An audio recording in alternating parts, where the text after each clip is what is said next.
Hello again, and welcome back, everybody, to another edition of the Royal Report. I am your Royal 2IC, and today we're going to do our daily headlines report coverage.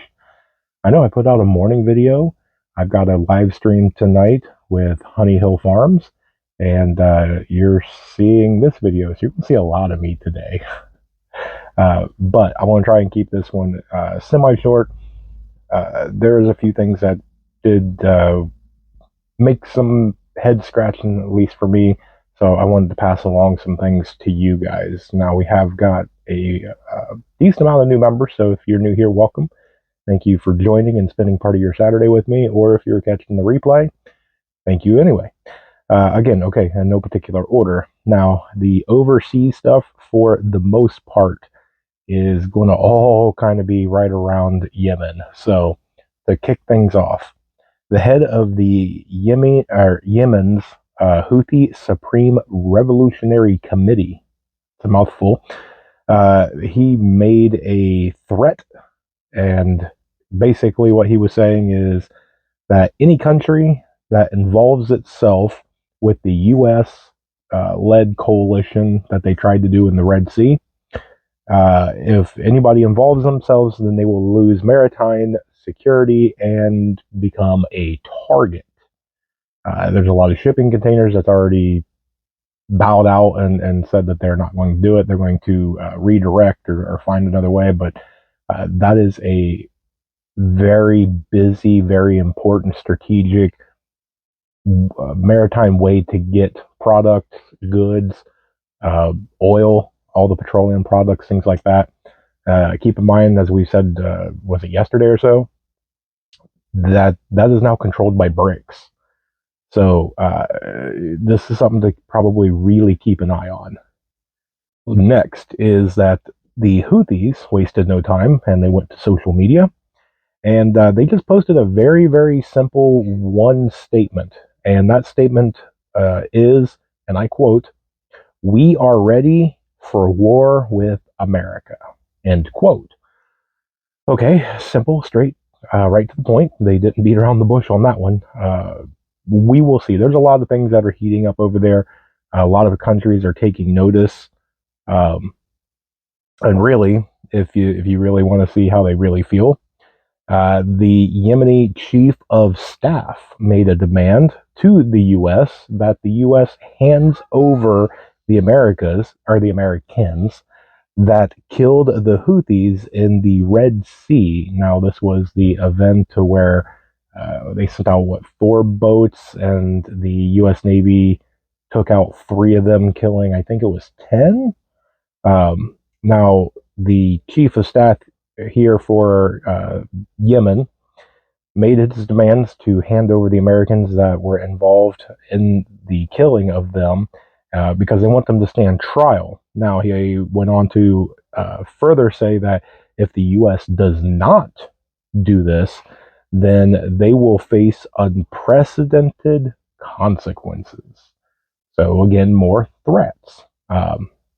It's to no surprise. They've been posturing and spewing out whatever words and things that they're going to do anyway. Is it ramping up a little bit? It's definitely something to kind of take notice of. It's not anything to freak out about, but this is one. It's where I did my New Year's predictions, where I said that I think gas prices will reach a national average of $5. This is why, is if something doesn't get done and more of these container ships can't make it through, then what was the last one? It was up a couple 100%. It was like, was it a couple $1,000s or something per container? So that price is either going to get passed on to you and me when we go to the store to buy things, or they're just going to ship less things. Either way, the price goes up. So either the price stays about the same, but there's just less on the shelf, so you're going to have shortages. Then again, shortage is supply and demand, so it'll make the price go up. The less there are, the more valuable it becomes. Now, if you want to take and see what the world thinks about what's going on, then actually which way do I want to go? I'm going to go this way. let me scoot over my chair and I'm going to put it right here. According to this poll right here, and you can pause it and read down through it, there is a majority of the world that believes World War III is definitely coming. And if you take those averages, add them up, and come out with an average of those averages, that comes out to about 73% of the world thinks that World War III is basically inevitable. So it's a little concerning.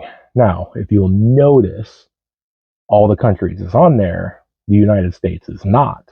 What does the United States have to say about that? Well, take a look at this one. So this is a statement by Eric Prince, who is the founder of the U.S. Navy, and his quote is, "President Biden will start World War III." Okay, straight and to the point, not beating around the bush. So there you go. Now, if we want to move into the homeland, there was a massive fire that erupted yesterday at the Elizabeth warehouse in New Jersey. Early reports are starting to speculate. Now, again, this is what, less than 24 hours, so we're waiting for things to come out. We'll probably know something within the next couple of days, probably. But the speculations are that large quantities of weapons was stored here when for preparation to send to Ukraine. Now, the warehouse is completely burnt down. It's a total loss. Everything from the building and all of its contents is completely gone. There was a lot of people saying that the warehouse was empty. It's already been sent out. My question on this, and we'll hopefully find out enough, probably not enough to answer the questions that I have about it, is, in my opinion, you got one of three things. Either there was an accident, okay, we're all human. Anytime that you have human involved anything, you have human error, and so it very well could just been an accident. Next would be sabotage. If this is how they are speculating that this had weapons and different supplies going over to anywhere overseas, somebody didn't agree with it, and it very well could have been sabotage. The third one, cover up. What was really in that building? Best way to hide evidence, burn the whole thing down. Is any one of them right? I mean, statistically, one of them probably is. Do I have a guess of which one? I mean, in my head I do, but not enough that I can point to it with any sort of certainty. So just something to get your mind thinking about it. Let's see, what's next here? So out of a report coming from Lending, is it Lending Cap? I think it's Lending Group, Cap, one of the two. They did a poll and found that more than half of America that earn $100,000 a year or more now say they live paycheck to paycheck. Now, I'm going to take a guess and say that probably most of you watching, since this is a channel that is geared towards new preppers, you probably do not make $100,000. And so you may be struggling a little bit more. You may be struggling a lot, but you're getting by. You're watching me on something, so you have some sort of device. You've got internet, you've got electricity, you're doing okay. You got a roof over your head, you got a little bit of food, a little bit of water. I mean, you're doing okay. What would be changed in your life if you had $100,000 and you made $100,000 annually? I mean, that's life changing to a lot of people. So these people that do make $100,000 suddenly cannot afford their lifestyle. And I know there's a lot of people, it's easier to be on the bottom and look up than to be up here and look down. Once you get to that certain elevated lifestyle, you freak out and panic. For you and me, if something changes, you start looking for things to shut off. Okay, well, we don't need this streaming service, and we just don't go out to eat. And you start doing shaving some of your stuff to make ends meet.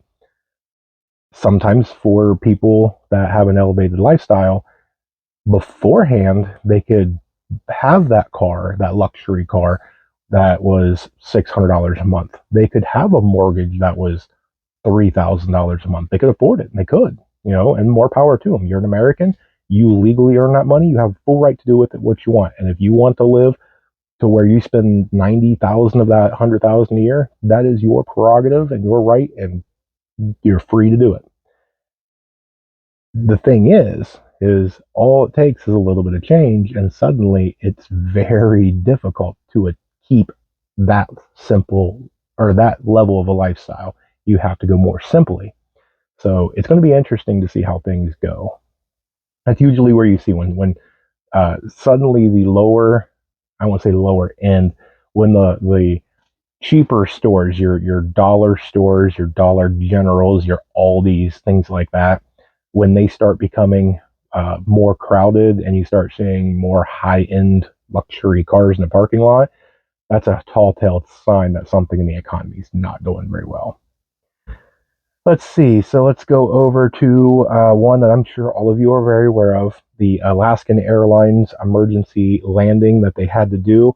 If you don't know what it is, very quickly, there was a window / panel that was blown out of the aircraft while it was in flight. Took off. They were about 6,000 or 16,000 feet up. The panel flew out. They did a circle, came back, landed safely. No injuries or anything like that. Now, they did announce that this was a Boeing 737-900. They have grounded all the 737s, and they're going to stay grounded until they do inspections. I fully agree with that because a panel falling out mid-flight 16,000 feet up is probably a safety violation if I had to guess. I'm not getting on an airplane that, the window or the panel could just pop out at any time. So probably a good idea. Let's see. And let's go around to, no, I'm not going to talk about Miami. I know some of you have asked. I don't know enough about it. I'm going to probably wait a few days, see if I can find out some more information. If I can't, then there's plenty of other channels out there talking about that whole event down there. Okay, so the Resident-in-Chief will be giving his State of the Union address tomorrow. The weird part about this is a pretty late date to be giving kind of like a State of the Union address. But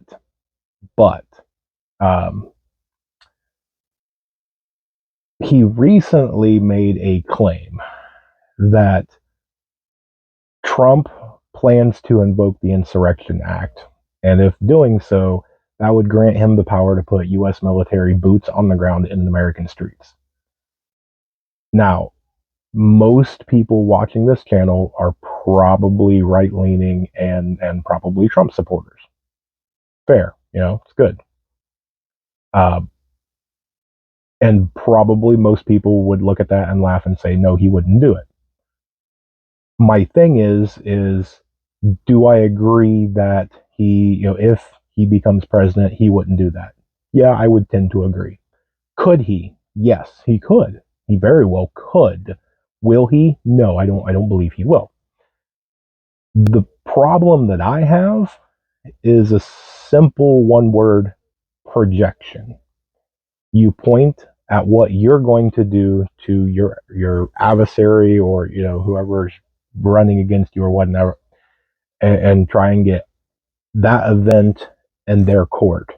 So that way all eyes are turned against you and looking straight at them, and then you kind of sneak and do exactly what you accuse them of doing. So that's what's concerning to me. Now, will any of this happen? I don't know. I don't think so. If something like this was to happen, it comes back to the same thing, to the people that ask me, is there going to be a vote in November? I think so. Now, could it be something really off the wall to where there's a whole bunch of stuff going on and they say nobody can gather, you're going to have to vote from your cell phone? I mean, I could see that. Canceling it altogether? No, I don't. I don't see it. You would have so much pandemonium from everybody if you did that. As far as this right here, of the boots on the ground inside of American streets, I don't see it. Okay, it's one of those ones. If you want me to say, the sky's falling, quick, panic, everybody, blah blah blah, not doing it on this one. I just don't see it. Now I could be wrong. I very well could be. Um, but at this point in time, as of reporting on this, no. It is a data point, something to keep in mind. So I did want to mention it. But I think for the moment, there's far more important things to worry about. So, all right, guys, that's all I've got for you today. This one a few minutes longer than I thought I was going to do. So, again, if you made it to this part in the video, guess what? You rock. Congratulations. I'm proud of you. Make sure that if you get a chance, I don't know when this is going to drop out, but we will have about 7:15. I'm sorry, 8:15 Eastern Standard Time. It's going to be 7:15 for their time zone. 8:15 Eastern Standard Time. I will be doing a live stream with special guest of Honey Hill Farms. That's going to be really exciting. We'll probably go for 1 hour. We're going to do some chit chat and some interview style stuff. If you can join us, join us. We'll do kind of like a live Q&A. We'll jump back and forth in the chat. And we had a really good time with prepping with Sarge last night. And then we're actually probably going to do the same thing tomorrow. And this will be with Pennsylvania preparedness. So we got a lot of very busy weekend this weekend. So, all right, guys, I appreciate you spending even more time with me on a Saturday. I hope to see you guys tonight. And with that, stay tuned. More information to come. Say it with me now. Above everything else, remember to remain united, because we're all prepping in this together.